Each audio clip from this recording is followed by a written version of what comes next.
Minha oração e a minha esperança é que o Espírito Santo de Deus opere poderosamente na nossa vida, no nosso coração, nesta conferência, para que saiamos daqui fortalecidos, reanimados, cheios do Espírito, com a disposição de buscarmos este avivamento até que Ele venha. Eu quero partilhar com você o texto que está em Apocalipse, capítulo 1. Eu peço que você abra comigo, versos 9 a 13. Apocalipse, capítulo 1, 9 a 13.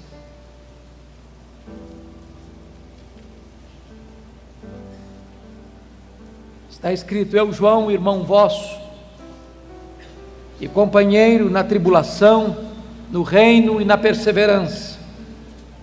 Em Jesus achei-me na ilha chamada Patmos por causa da palavra de Deus e do testemunho de Jesus. Achei-me em espírito no dia do Senhor, e ouvi por detrás de mim grande voz, como de trombeta, dizendo: O que vês, escreve em livro e manda às 7 igrejas: Éfeso, Esmirna, Pérgamo, Tiatira, Sardes, Filadélfia e Laodiceia. Voltei-me para ver quem falava comigo, e voltado vi 7 candeeiros de ouro, e no meio dos candeeiros um semelhante a filho de homem. Capítulo 3, versos 14 a 22. Ao anjo da igreja em Laodiceia escreve: Estas coisas diz o Amém, a testemunha fiel e verdadeira, o princípio da criação de Deus. Conheça as tuas obras, que nem és quente, nem és frio, nem quente. Quem dera fosses frio ou quente. Assim, porque és morno, e nem és quente nem frio, estou a ponto de vomitar-te da minha boca. Pois dizes: estou rico e abastado, e não preciso de coisa alguma, e nem sabes que tu és infeliz, sim, miserável, pobre, cego e nu. Aconselho-te que de mim compres ouro refinado pelo fogo, a fim de te enriqueceres, vestiduras brancas para te vestires, a fim de que não seja manifesta a vergonha da tua nudez, e com lírio para ungir os teus olhos, a fim de que vejas. Eu repreendo e disciplino a quantos amo. Sê, pois, zeloso e arrepende-te. Eis que estou à porta e bato.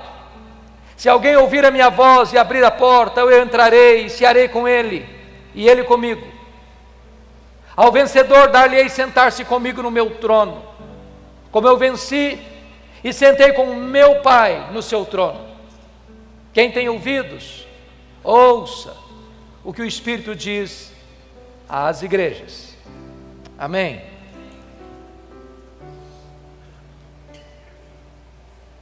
Irmãos queridos, os anos mais sombrios da perseguição à igreja haviam chegado, desde que Nero, com 17 anos de idade, tornou-se imperador de Roma. Nero era um homem louco, era um homem devasso, era um homem violento, mandou matar a sua própria mãe. Desde que este homem assumiu o governo de Roma, é que as nuvens escuras de uma perseguição cruel e avassaladora se formavam no horizonte, anunciando a chegada de um tempo muito amargo para a igreja de Deus.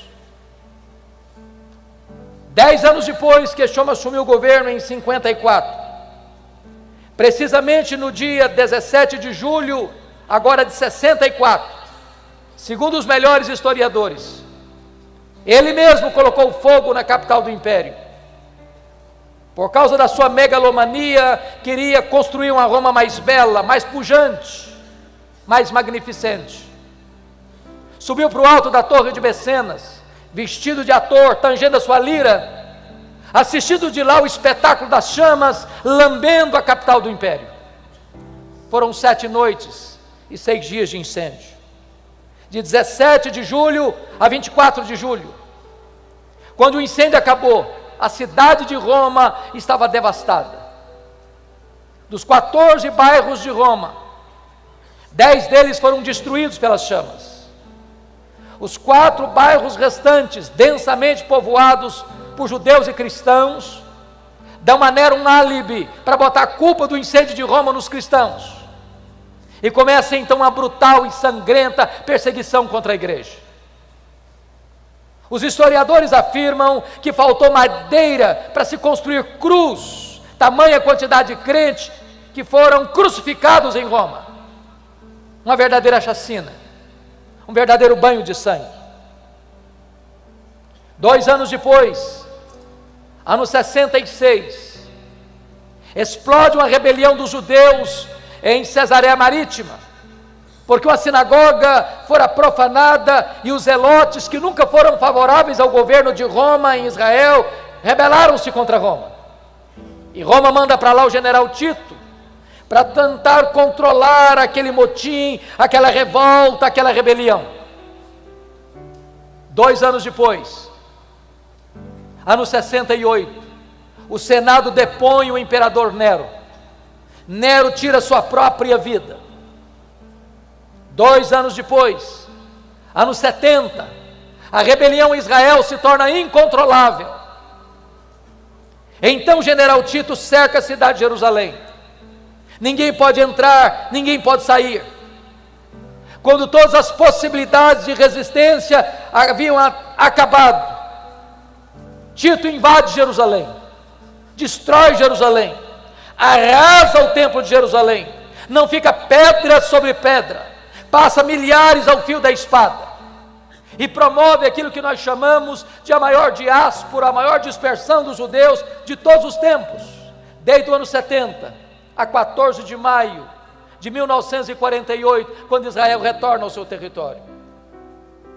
Nesse mesmo ano 70, o imperador Vespasiano inaugura em Roma o Coliseu, o chamado Coliseu Romano, que numa festa de 100 dias de inauguração, mais de 10 mil cristãos foram mortos com requintes de crueldade, enrolados em peles de animais, jogados nas arenas, para os cães morderem, para os touros pisarem, para os leões esfaimados da Líbia devorarem. Uma verdadeira chacina. Ano 81, assume o governo de Roma Domiciano, chamado de o segundo Nero, por causa da crueldade com que perseguiu a igreja. Este imperador vai ser o primeiro a rogar para si o título de Senhor e Deus, pois foi este imperador que deportou o apóstolo João, então pastor da igreja de Éfeso, para a ilha do Mar Egeu, a ilha de Pátimos. Vale destacar que neste tempo todos os apóstolos de Cristo já estavam mortos pelo viés do martírio. João era o último representante do colégio apostólico. Certamente, a intenção de Domiciano era calar a voz do último apóstolo do Senhor Jesus, fechando-lhe todas as portas da terra. Mas quando todas as portas da terra se fecharam para João na terra, Deus abriu-lhe uma porta no céu e disse: sobe para aqui, e eu te mostrarei não as coisas que talvez aconteçam, não as coisas que podem acontecer, eu te mostrarei as coisas que devem acontecer. Até nas horas mais sombrias da igreja, Deus continua no trono, Deus continua governando a história do seu povo. Era um dia de domingo, era o dia do Senhor. Quando João escuta atrás dele uma voz, como voz de trombeta, dizendo: o que vês, escreve em livro e manda às 7 igrejas: Éfeso, Esmirna, Pérgamo, Tiatira, Sardes, Filadélfia e Laodiceia. Quando ele se volta para ver quem falava com ele, ele não vê quem falava com ele. Ele vê 7 candeeiros de ouro, ele vê as 7 igrejas, e no meio das igrejas, um semelhante a filho de homem. O mundo só pode ver Jesus na igreja e através da igreja. Mas o Cristo que João vê não é o Cristo prostrado sobre os seus joelhos com o rosto em terra, angustiado até a morte, erguendo aos céus forte clamor e lágrimas, suando sangue, na mais titânica batalha da humanidade. O Cristo que João vê, não é o Cristo esbordoado, cuspido, zombado do sinédrio judaico. O Cristo que João vê, não é o Cristo ultrajado e surrado do pretório romano, cuja fronte foi ferida por uma humilhante coroa de espinhos. O Cristo que João vê, não é o Cristo que carrega o lenho maldito pelas estreitas e apinhadas ruas de Jerusalém, sob os apupos e vaias de uma multidão ensandecida e sangue sedento. O Cristo que João vê, não é o Cristo preso naquele leito vertical da morte, suspenso entre a terra e os céus. O Cristo que João vê, é o Cristo vencedor, é o Cristo da glória, é o Cristo que triunfou sobre a morte, o inferno. Seus cabelos não estão mais sujos de sangue e poeira, mas são brancos como a neve. Seus olhos não estão mais empapuçados de sangue, mas são como chamas de fogo. Seus pés não estão mais presos ao lenho, são como bronze polido. Suas mãos não estão mais esmagadas pelos cravos, mas sustentam uma igreja. A sua voz não está mais embargada pela sede, mas é como voz de muitas águas. Da sua boca sai uma afiada espada de 2 gumes. O seu rosto não está mais desfigurado, mas brilha como o sol no seu fulgor. Diz a Escritura que quando João vê o Cristo da glória, ele cai como morto aos seus pés. E o Senhor põe a mão direita sobre ele e diz: não temas, João, não temas. Eu sou o primeiro e o último. Eis que eu estive morto, mas estou vivo pelos séculos dos séculos e tenho as chaves da morte e do inferno.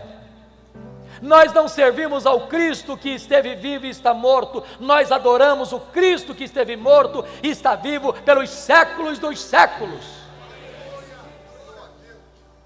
No capítulo 1, versículo 13, João vê o Cristo da glória no meio das igrejas.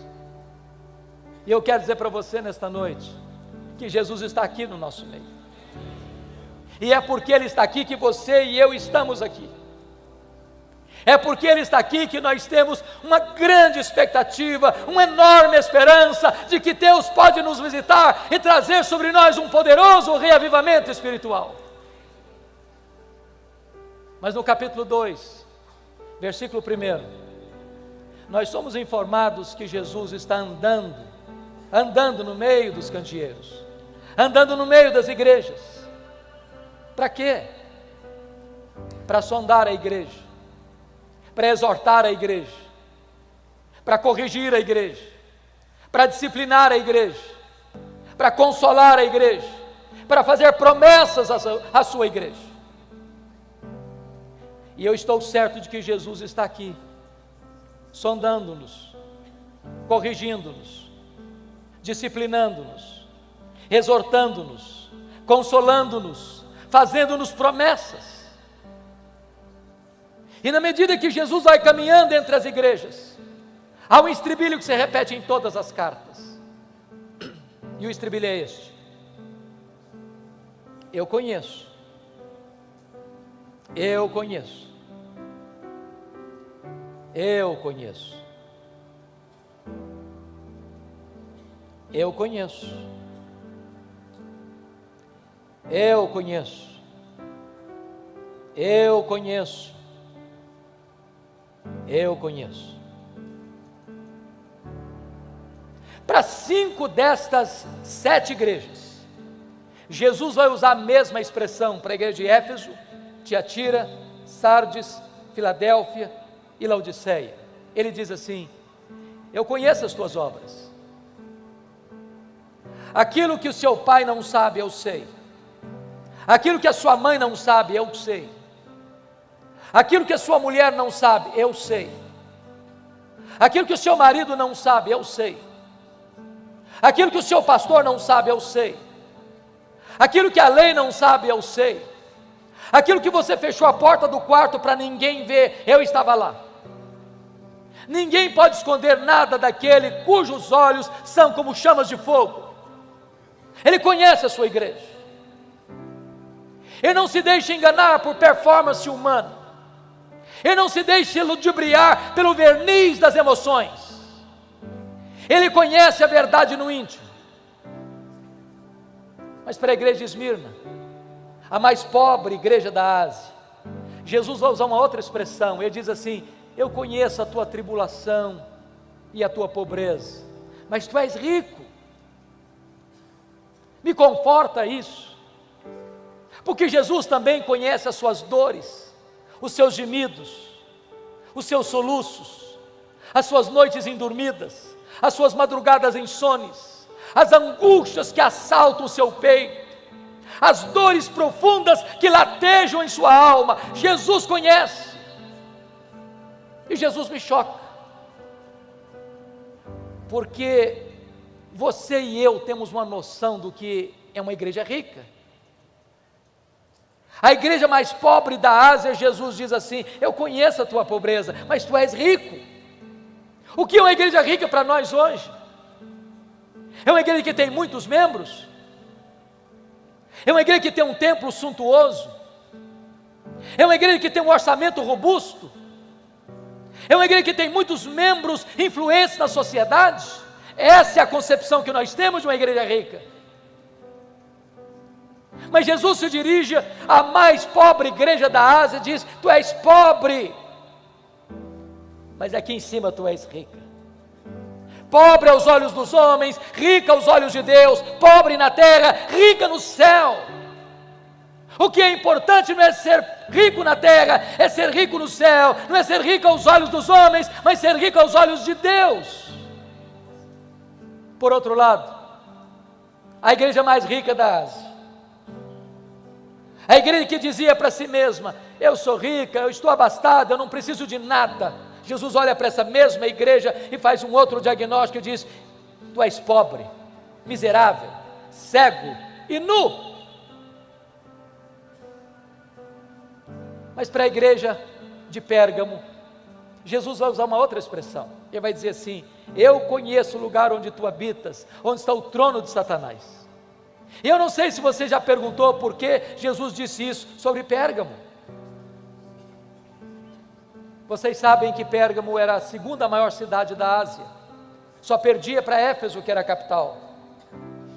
Quando se disputava na Ásia Menor que cidade construiria o primeiro templo de adoração ao imperador romano como uma divindade, Pérgamo ganha a concorrência e constrói o primeiro templo de adoração ao imperador na Ásia Menor. Muito provavelmente o que Jesus está dizendo é o seguinte: qualquer lugar onde você coloca um homem no pedestal, qualquer lugar onde tem culto à personalidade, qualquer lugar onde você coloca o homem no centro das atenções, aí está o trono de Satanás, porque todo o humanismo antropocêntrico, todo o humanismo que adora o homem, coloca o homem no centro, aí está a ação e o trono de Satanás. Porque Deus não divide a sua glória com ninguém.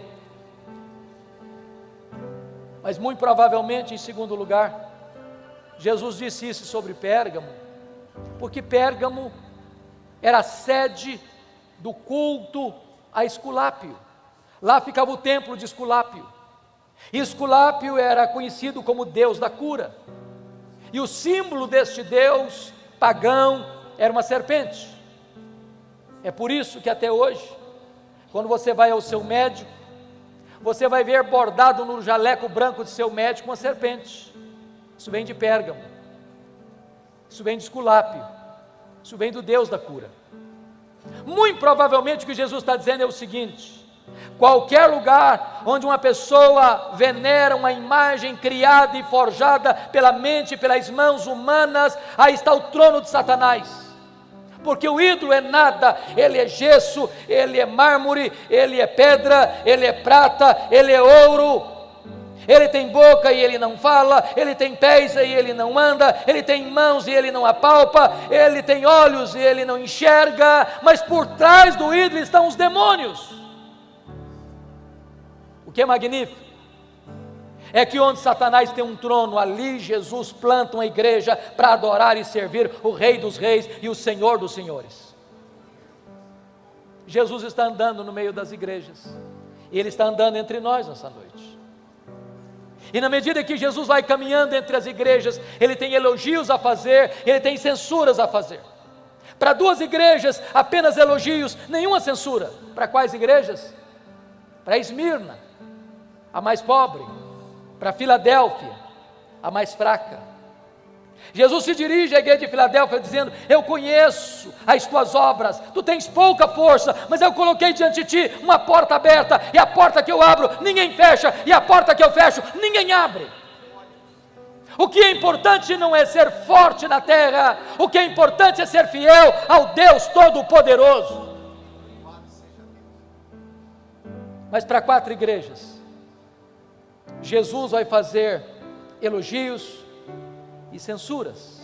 Por exemplo, Jesus elogia a igreja de Éfeso pela sua firmeza teológica, pela sua fidelidade doutrinária, pelo seu zelo pela sã doutrina. Uma igreja que não suportava os falsos apóstolos, uma igreja que não tolerava as obras dos nicolaítas, uma igreja que não transigia com a verdade, uma igreja que não aceitava abrir as portas para a heresia, para os falsos ensinos. Jesus elogia aquela igreja pelo seu zelo pela verdade. Com isso, Jesus está nos ensinando que uma igreja jamais pode agradá-lo se essa igreja não é fiel às Escrituras, se essa igreja não é zelosa pela verdade, se essa igreja não tem compromisso inarredável com a sã doutrina.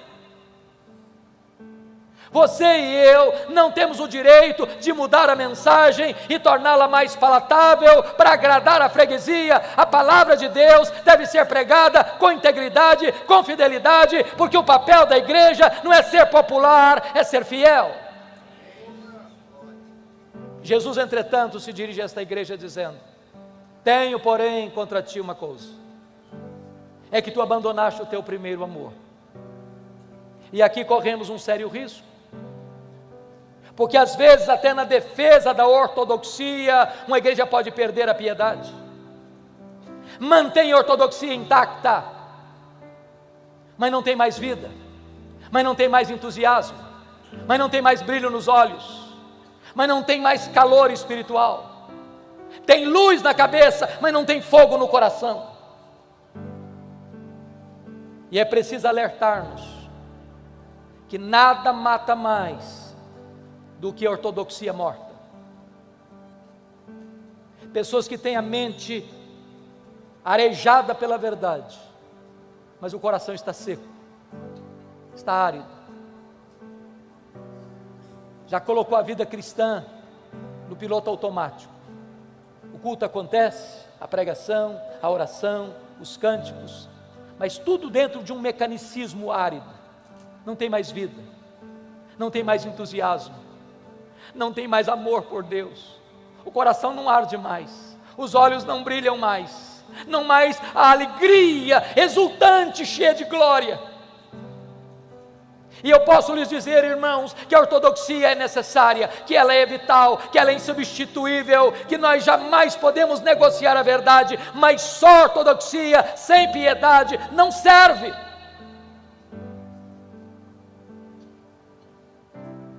Jesus se dirige à igreja de Tiatira, e Ele elogia aquela igreja, porque agora quando escreve, esta igreja tem mais fé, mais obras e mais amor do que lá atrás quando ela começara. Mas Jesus diz assim: eu tenho uma coisa contra ti, é que tu toleras esta falsa profetisa Jezabel, que induz o meu povo à prostituição. Notem isso. Éfeso tinha doutrina, mas não tinha amor. Tiatira tinha amor, mas não tinha doutrina. Da mesma maneira que uma igreja ortodoxa sem vida piedosa não agrada a Deus, também uma igreja que tem comunhão e tem amor, mas não tem a sã doutrina, não agrada a Deus. Nós não podemos divorciar o que Deus casou, nós não podemos separar o que Deus uniu: teologia e ética, doutrina e vida, credo e conduta. Jesus elogia a igreja de Pérgamo, porque naquela igreja tinha gente fiel, pronta a morrer pela sua fé, como seu líder Antipas. Segundo os historiadores, ele morreu carbonizado dentro de um boi de bronze encandecido. Mas nessa mesma igreja tem gente flertando com as doutrinas de Balaão, nesta mesma igreja tem gente flertando com o mundo, nesta mesma igreja tem gente que está com um pé dentro da igreja e outro fora da igreja. Pelas minhas andanças pelo Brasil, é muito comum eu escutar a seguinte pergunta: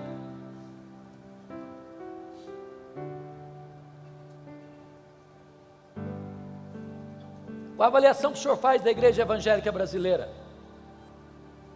Sabendo que eu sou um pastor presbiteriano, às vezes me pergunto assim: qual a avaliação que o senhor faz da igreja presbiteriana do Brasil? Talvez, às vezes a pergunta é mais interessada, mais específica: qual é a avaliação que o senhor faz da igreja? O senhor tem o privilégio de pastorear. E a minha resposta é sempre a mesma. Eu respondo assim: vai muito bem, muito bem. Vai mais ou menos, mais ou menos. Vai muito mal, muito mal, muito mal. Sabe por que eu respondo assim?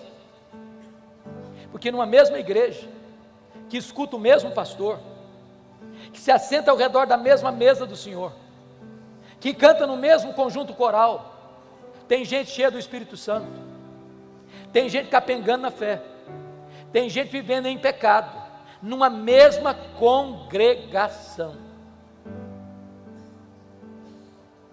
Jesus está andando no meio da sua igreja, Ele conhece a sua igreja, Ele elogia a igreja de Sardes. Aquela igreja tinha um nome na cidade, uma igreja viva. Hoje talvez diríamos uma igreja avivada. Talvez a sua liturgia fosse empolgante, talvez a música fosse eletrizante, talvez as emoções transbordassem. Mas Jesus olha para essa igreja que tem o nome de que é uma igreja avivada e diz: não, isso não passa de um verniz, você está morta. Tem poucos, apenas poucos, que ainda não contaminaram as suas vestiduras.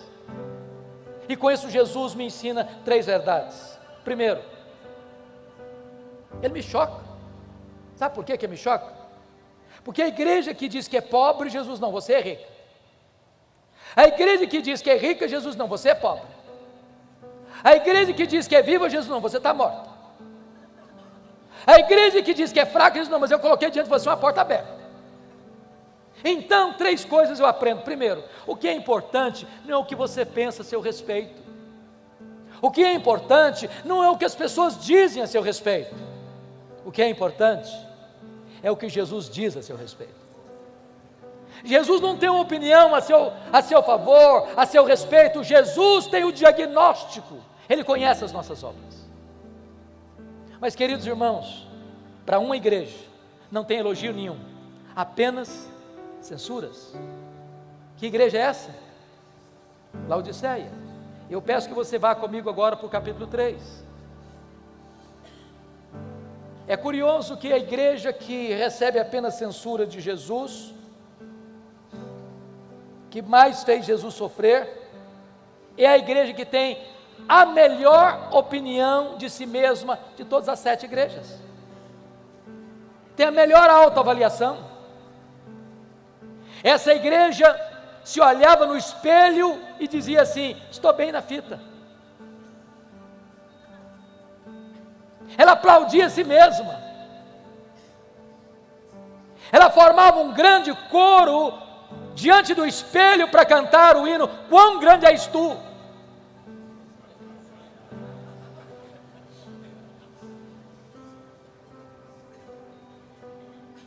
E eu gostaria então, com a sua Bíblia aberta comigo no texto, olhar 3 coisas aí. Primeiro, dos versos 15 a 17, Jesus vai fazer um diagnóstico. Dos versos 18 a 20, Jesus vai fazer um apelo. Dos versos 21 a 22, com base no verso 14, Jesus vai fazer uma promessa.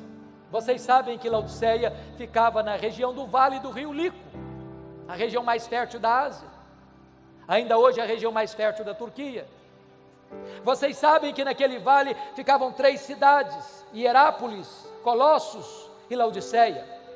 distante uma da outra 9 quilômetros. Eram tão pertas que quando Paulo escreveu aos Colossenses, ele ordenou que a mesma carta fosse lida na igreja de Hierápolis e na igreja de Laodiceia. Hierápolis era a nossa Caldas Novas brasileira, lugar onde havia uma fonte de águas quentes. Há uma montanha lá chamada Castelo de Algodão, de rochas calcárias brancas, onde as águas brotam quentes e vão descendo, formando piscinas naturais em cascatas, e pessoas vinham e vêm até hoje para tomar banhos nas águas quentes e terapêuticas de Hierápolis. Do outro lado do rio, em Colossos, havia fontes de águas frias e geladas, também terapêuticas. Mas em Laodiceia, a maior cidade, não havia fontes, nem de águas quentes, nem de águas frias. As águas vinham por meio de aquedutos e chegavam lá mornas, tépidas, impróprias para beber e impróprias para uso terapêutico.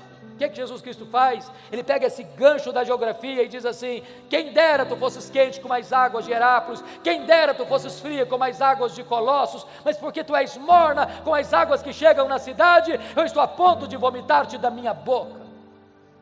Porque ele usa a figura do ouro, porque Laodiceia era a cidade dos endinheirados, dos bancários, era o centro econômico da Ásia Menor.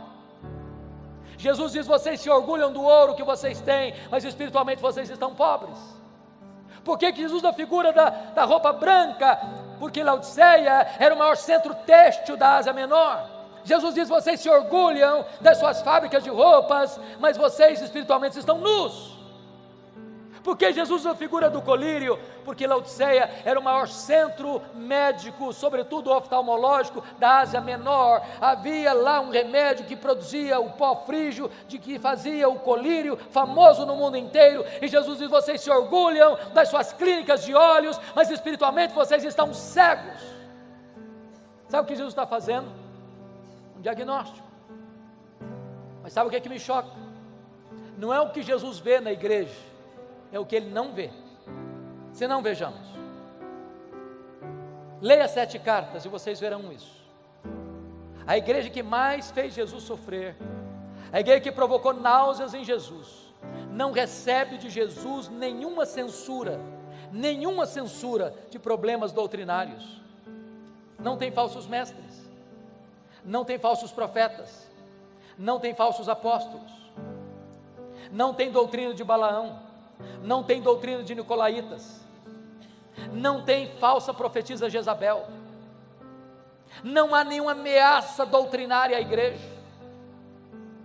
Nós diríamos hoje que a igreja de Laodiceia era uma igreja ortodoxa, mas não obstante, está provocando náuseas no Filho de Deus. Olhe as igrejas, e vocês não verão nenhuma denúncia de Jesus de problemas morais. Havia problema moral em Pérgamo, havia problema moral em Tiatira, havia problema moral em Sardes. Não há escândalos na igreja de Laodiceia, não há denúncia de pecados escandalosos, nem interno, nem provocando escândalos fora dos portões. Diríamos hoje que Laodiceia era uma igreja ética, mas estava provocando náuseas no Filho de Deus. Olha para as cartas, e vocês não verão nenhuma denúncia de Jesus de pobreza naquela igreja. Havia pobreza em Esmirna, havia pobreza em Filadélfia. A igreja de Laodiceia é rica, é próspera. Eu acho que os teólogos da prosperidade não fariam sucesso lá. Mas não obstante, essa igreja está provocando náuseas em Jesus. Olha as cartas e vocês verão que não há denúncia de Jesus de perseguição, nem política e nem religiosa em Éfeso, na cidade de Laodiceia. Havia perseguição religiosa em Éfeso, havia perseguição política em Pérgamo. Essa igreja está em paz, mas está provocando náuseas no Filho de Deus. Irmãos queridos, eu quero crer que as igrejas aqui representadas, graças a Deus, são igrejas que zelam pela sã doutrina. Eu quero crer que as igrejas aqui representadas zelam pela ética. Eu quero crer que as igrejas aqui representadas são igrejas prósperas. Eu quero crer que as igrejas aqui representadas vivem em paz.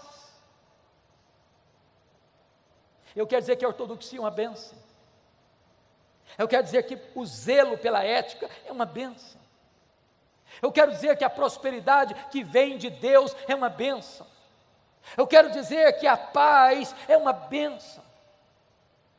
Mas mesmo a igreja ortodoxa, ética, que está vivendo prosperamente e em paz, ela pode estar provocando náuseas no Filho de Deus.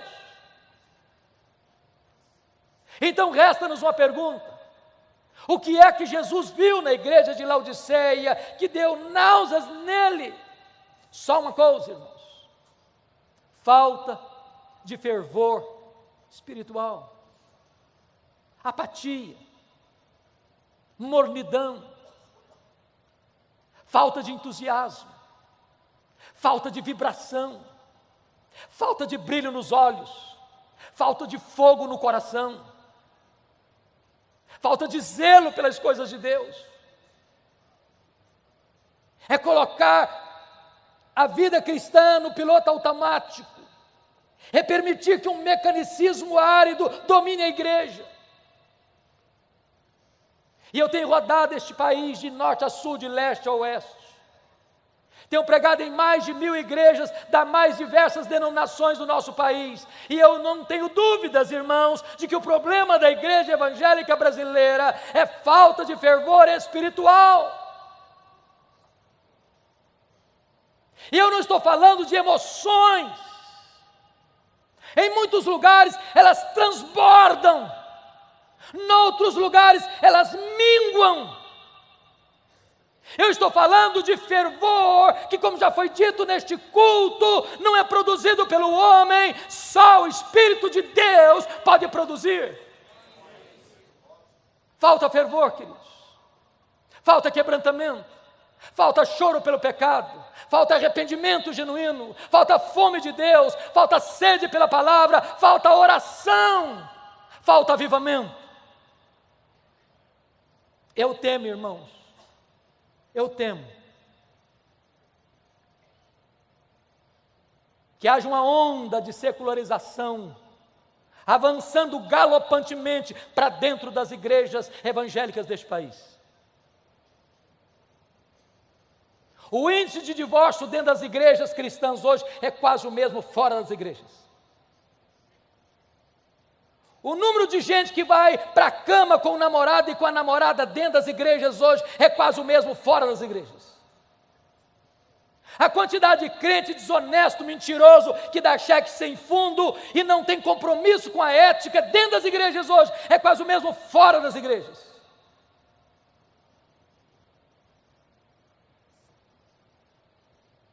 Querem ver uma coisa? Eu não sei como é que você está lidando com isso na sua região, mas por onde eu ando, os pastores lamentam comigo esse fato.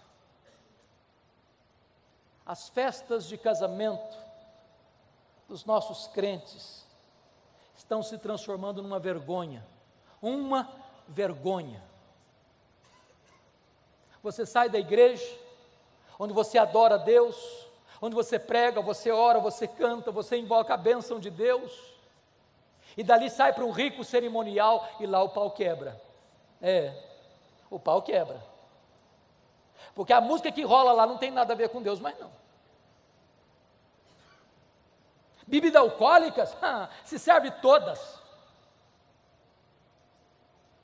As luzes, como uma boate moderna, acendem-se no teto e o povo de Deus bêbado cai na pista de dança e volta para casa com as pernas trôpegas. Olha para o retrovisor e veja as igrejas que entraram por esse caminho, onde foram parar?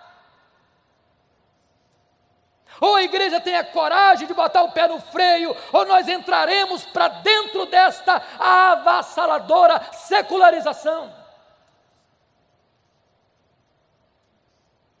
Há poucos dias, um pastor me disse, pastor Hernandes, a minha mocidade sai de uma reunião de oração e vai para balada até de madrugada. Nada tem nada mais a ver. Eu conheço líderes que vão fazer um discipulado na sua casa e depois de abrirem a Bíblia e de orarem com o seu discipulando, abrem uma garrafa de uísque e bebem a valer, introduzindo e matriculando os seus discipulandos no alcoolismo. Nada tem nada a ver. Há poucos dias um pastor me disse com lágrimas nos olhos: pastor Hernandes, a minha denominação não batizou um crente por igreja, por ano, em média.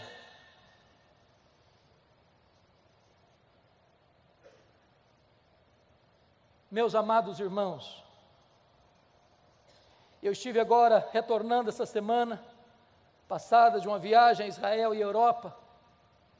Nós estávamos na Holanda, e a pessoa que nos acompanhava, dando um relatório da situação da Holanda, disse: até 1960, a Holanda era um país protestante, onde os crentes lotavam as igrejas. Hoje, os templos estão lá, vazios, apenas com museus, para você tirar uma fotografia. Numa única geração, a igreja se perdeu. Numa única geração. Eu estive agora em Edimburgo, na Escócia. Lá tem um templo belíssimo, na praça principal da grande fortaleza. Eu entrei para ver. O templo era cristão, evangélico, mas lá dentro tinha um bar. O templo transformado num bar. Eu só pude chorar em ver aquela cena.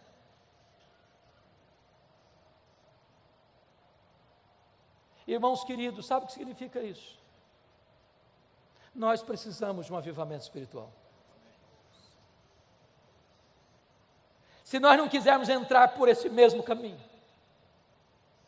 se nós não quisermos colher os frutos amargos de uma secularização, de uma sequidão espiritual, de uma mornidão espiritual, de uma apatia espiritual, onde as pessoas já não têm mais gosto por ir à igreja, onde elas não têm prazer mais na palavra de Deus, onde ir a um culto é um peso, onde frequentar uma reunião de oração é um sacrifício, elas não amam a Deus, elas não querem Deus, elas querem as bênçãos de Deus, e elas substituíram o Deus das bênçãos pelas bênçãos de Deus.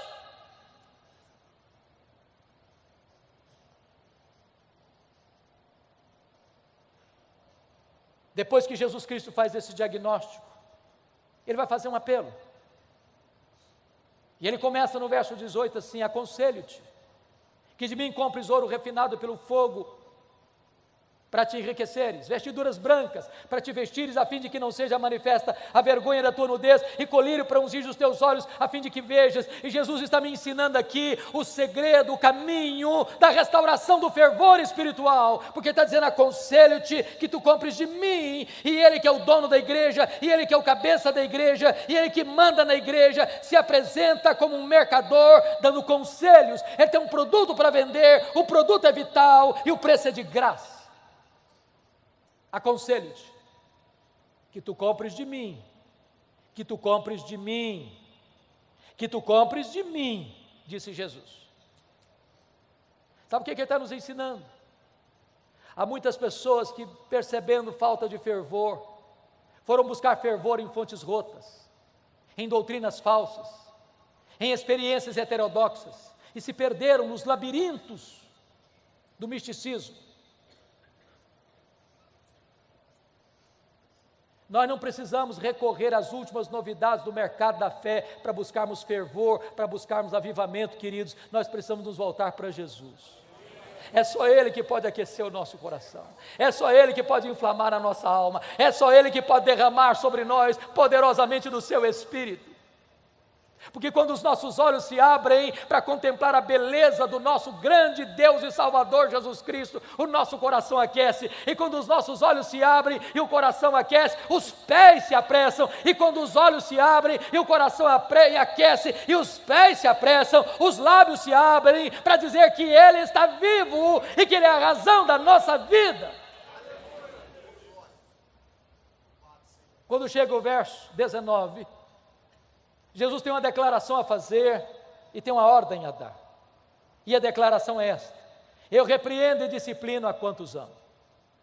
E a ordem é: arrepende-te. Irmãos, eu reconheço que Jesus pegou extremamente pesado com a igreja de Laodiceia, usando uma linguagem dura, cáustica, náusea, vômito, desconforto.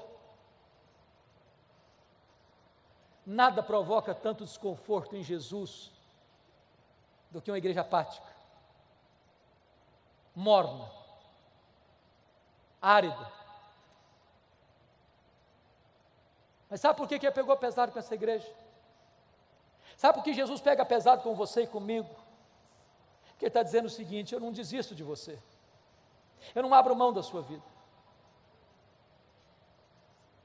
eu não posso aceitar que você viva uma vida árida, morna, apática. Eu não fui à cruz, eu não morri, ressuscitei, voltei aos céus e derramei o Espírito Santo para produzir uma igreja apática. Então Jesus dá uma ordem: sê, pois, zeloso e arrepende-te, muda a tua vida, muda a tua conduta. Quando chega no verso 20, Jesus docemente se apresenta e diz: eis que estou à porta e bato. Se alguém ouvir a voz e abrir a porta, eu entrarei e cearei com ele e ele comigo. Que Jesus nos convide a cear com ele é um milagre, mas que ele queira cear conosco é graça. A única maneira de o coração aquecer é estarmos a sós com Jesus, aos pés de Jesus, na intimidade de Jesus. Depois que ele faz este apelo, ele vai fazer a promessa. No verso 14 ele diz por que ele tem competência e autoridade para fazer essa promessa, porque ele se apresenta assim: estas coisas diz o Amém. Ele é a última palavra de Deus para você e para mim. Se nós não ouvirmos a voz dele, não há mais esperança para a nossa alma. Essas coisas diz a testemunha fiel e verdadeira. Ele é a testemunha fiel e verdadeira, porque ele promete, ele cumpre o que promete, e quando ele faz, ninguém pode impedir a sua mão de fazê-lo. E ele é o princípio da criação de Deus, porque todas as coisas foram criadas por ele, e sem ele nada do que foi feito se fez, e se ele chamou à existência as coisas que não existiam, ele é poderoso para restaurar o fervor espiritual no nosso coração, nesta noite. A promessa é esta, está no verso 21, ao vencedor, dar-lhe-ei sentar-se comigo no meu trono, como eu venci, sentei com meu Pai no seu trono. Para uma igreja que valorizava o glamour do mundo, a riqueza do mundo, as glórias do mundo, Jesus diz: eu tenho coisa melhor para vocês, eu tenho o trono. E Jesus faz uma transição maravilhosa da intimidade da mesa para a publicidade do trono. Quem se assentará com ele publicamente no trono? Exatamente quem assentou-se com ele intimamente à mesa. Por isso ele termina dizendo: quem tem ouvidos, ouça o que o Espírito diz às igrejas. No ano 2011, irmãos, eu fui visitar essas 7 igrejas. E eu confesso para vocês que na medida que eu caminhava e meditava sobre esse assunto, muitas vezes as lágrimas vieram aos meus olhos, porque essas 7 igrejas estão literalmente mortas, literalmente mortas. O que você vê são escombros, pedras reviradas, uma vaga ideia de uma igreja que existiu no passado, mas nessa mesma região, hoje, não tem sequer 1% de crentes. Sabe por que essas igrejas morreram? Porque elas não ouviram o que o Espírito Santo disse a elas. Olha para a Europa, o velho continente, o berço do protestantismo, onde aconteceu a reforma, onde aconteceu o movimento dos puritanos, onde aconteceu o movimento dos morávios, onde aconteceu o movimento pietista, onde aconteceram as missões modernas, onde aconteceram grandes reavivamentos espirituais. A Europa hoje é conhecido como um continente pós-cristão. Você vai a Genebra, onde já foi uma maquete viva do reino de Deus, parece que não há mais vestígio de vida cristã autêntica naquele país. Estive pregando na Inglaterra o ano passado, e um pastor com lágrimas nos olhos me disse assim: pastor Hernandes, a Inglaterra não é mais o país de John Wesley, a Inglaterra não é mais o país de George Whitefield, a Inglaterra não é mais o país de William Carey, A Inglaterra não é mais o país de William Wilberforce. A Inglaterra não é mais o país de John Charles Ryle. A Inglaterra não é mais o país de Charles Haddon Spurgeon. A Inglaterra não é mais o país de Mark Lloyd Jones. A Inglaterra não é mais o país de John Stott. A Inglaterra hoje é o país de Richard Dawkins, o patrono dos ateus. Os nossos templos estão sendo vendidos e transformados em museus, em boates, em mesquitas muçulmanas. Sabem por que as igrejas estão morrendo na Europa? É porque elas não estão ouvindo o que o Espírito Santo diz a elas. Olha para a América do Norte, olha para o Canadá, para os Estados Unidos, onde aqueles países tão fortes, tão arrojados na evangelização do mundo. Hoje algumas igrejas históricas, rendidas ao liberalismo, perdem centenas, milhares de membros todos os anos, todos os anos, todos os anos. Enormes igrejas vazias. Seminários que formaram teólogos, missionários, pastores para abençoarem o mundo, tomados de assalto pelos liberais, produzem morte. O ano passado eu estava pregando em Nova York numa conferência. Quando terminou aquela conferência, eu fui pregar numa igreja evangélica da cidade. Enquanto o pastor me conduzia àquele templo, ele me mostrou 11 templos que estavam sendo vendidos. Não tinha mais gente para frequentar. Sabe por que as igrejas estão morrendo na América do Norte? Porque há igrejas morrendo lá, vitimadas ou pelo liberalismo de um lado, ou pelo sincretismo religioso do outro, ou pelo secularismo de outra parte, ou pela ortodoxia morta.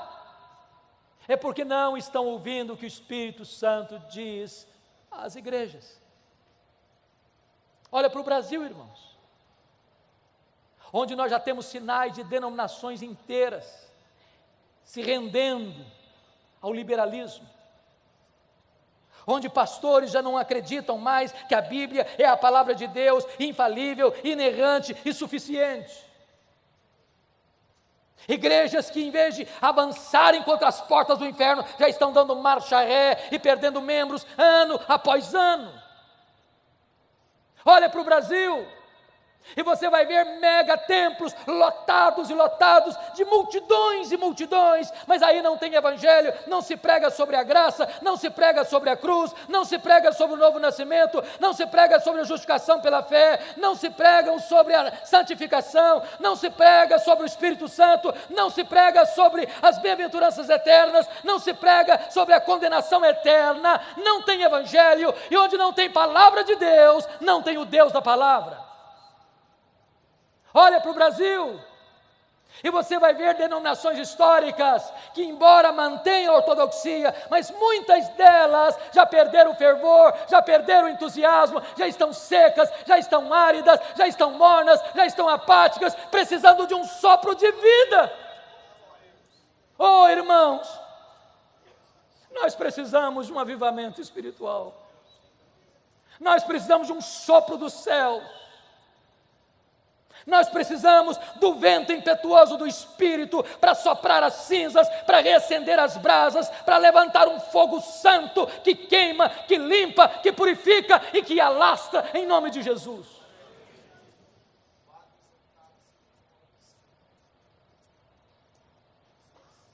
Nós corremos um grande risco, queridos,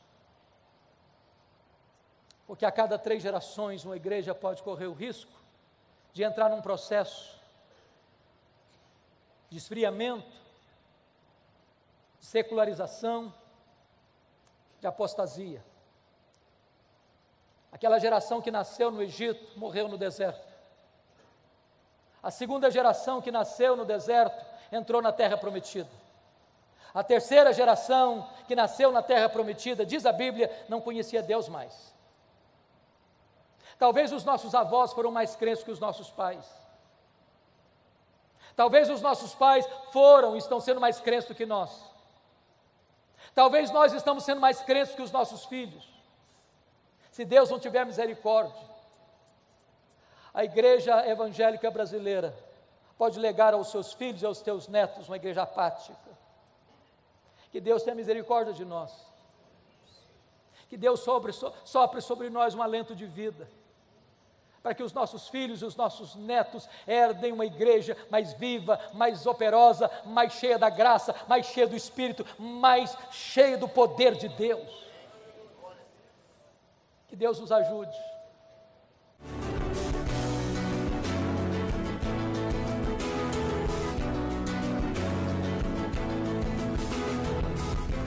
Palavra da Verdade, com Hernandes Dias Lopes.